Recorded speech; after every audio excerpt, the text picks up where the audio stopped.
একজন হতাশ ব্যক্তি একদিন পিলের কাছে গেলেন। তাকে বললেন, "আমার জীবনে শুধু সমস্যা আর সমস্যা। এত সমস্যা নিয়ে কি বেঁচে থাকা যায়? আমি আর বাঁচতে চাই না।" পিল তৎক্ষণাৎ তাকে কবরস্থানে নিয়ে গেলেন। সারি, সারি কবর দেখিয়ে বললেন, "দেখো, এখানে অসংখ্য মানুষ শুয়ে আছে। কারোই কোনো সমস্যা নেই। কিন্তু তারা কেউ বেঁচেও নেই।" লোকটি হাসলেন। তিনি বুঝতে পারলেন পিলের এই কথার অর্থ।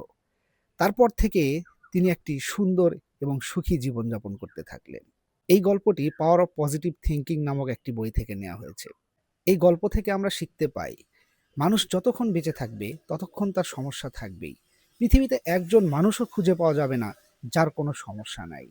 মানুষ মারা গেলে তার সমস্যাও শেষ হয়ে যায়। এজন্যই যে সমস্যার সমাধান করা সম্ভব সেটা সমাধান করুন। আর যেটা সমাধান করা সম্ভব নয় সেটাকে ছেড়ে দিন। সেটাকে ভুলে যান। জীবনটাকে উপভোগ করুন।